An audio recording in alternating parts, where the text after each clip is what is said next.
Bonsoir à tous. Alors aujourd'hui, on va parler de Bitcoin. Et pourquoi on va parler de Bitcoin? Tout simplement parce que vous voyez ici, il a passé la barre des 60 000 dollars. On va cliquer sur l'article. Blablabla, continue sans accepter, hein. Voilà, le Bitcoin passe à nouveau la barre des 60 000 dollars. Ça lui était arrivé au mois d'avril. Si mes souvenirs sont exacts, attendez, on va regarder sur les CoinMarketCap, qui est un de mes sites préférés avec CoinGecko, qui permet de voir, eh bien, toutes les cryptos, hein, et leur évolution.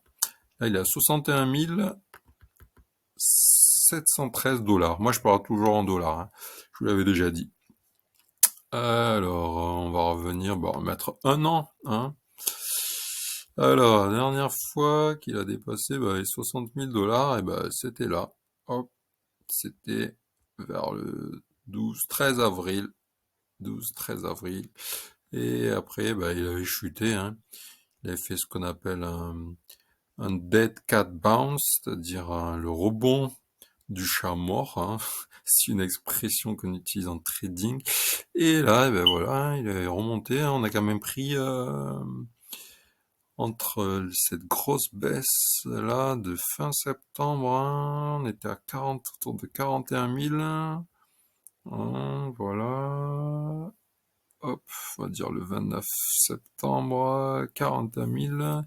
Et aujourd'hui, nous sommes le 15, donc en gros, un peu plus de 15 jours, hein, et il a fait plus 50%, quoi. Voilà. Bienvenue dans les crypto-monnaies avec leur volatilité. Et pourquoi je vous parle du Bitcoin aussi? Parce que, regardez, on va regarder le cycle du Bitcoin depuis sa création. Alors, le cycle du Bitcoin, voilà, hop, là, en 2013 à 2017, c'était plutôt plat, mais par rapport au cycle d'aujourd'hui, on va dire, hein, si vous comparez partie droite du graphique, hein, mais non, c'était pas plat en fait, hein, parce que regardez, là, il était à 100 dollars en juillet, 30 juillet 2013. Et là, on a l'impression que c'est plat, mais non, c'est pas plat, hein, 100 dollars. Et là, il était déjà à 600. Hop, voilà, 600. On va prendre juillet aussi, allez. Hop, voilà, juillet. Donc, il a fait plus de x6. Donc, ça fait 500, plus 500%. x6, c'est 500%, hein. C'est pas 600%. 600%, c'est x7. Voilà, ne vous faites pas avoir là-dessus. Donc, comme tout actif, c'est toujours pareil. Quand vous avez des phases d'aplat, entre guillemets, aplat, hein, quand le graphique est horizontal, comme on va voir, tiens, on va prendre un an là. Hop, non, allez, on va dire ici, hein. Allez là, quand c'est entre 200 et 300, quand le prix est entre 200 et 300, quand c'est des phases d'aplat, de plateau, c'est le bon moment pour acheter, en fait. Et quand vous avez des phases verticales, quand ça monte, c'est le bon moment pour vendre. Et je vous conseille tout le temps de vendre par palier. Et pareil, quand vous achetez, d'acheter par palier. C'est-à-dire, quand le Bitcoin commence à monter, monter, monter, vous voyez là il est à 1000, hop, 1500, 2000, 3000, hop, 4000, 5000, etc. jusqu'à 17 000. Et ben là, c'est des bons moments pour vendre. Vous vendez par pourcentage, par exemple, à chaque palier de 1000, vous pouvez vendre 10%. Et pareil, quand vous achetez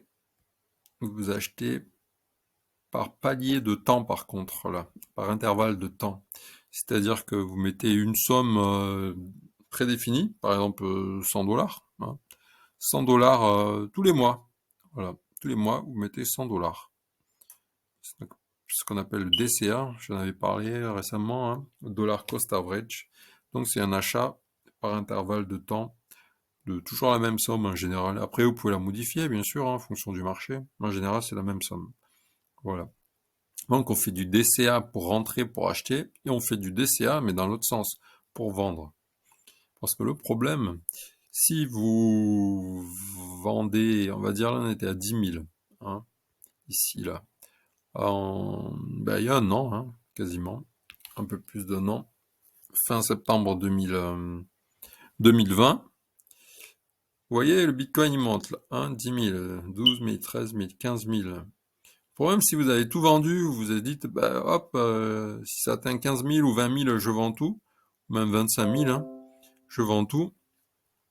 Eh ben, le problème, s'il continue à monter, eh ben, vous pouvez plus profiter des bénéfices, hein. Et pareil, si quand vous vendez, donc là, hop, vous vendez.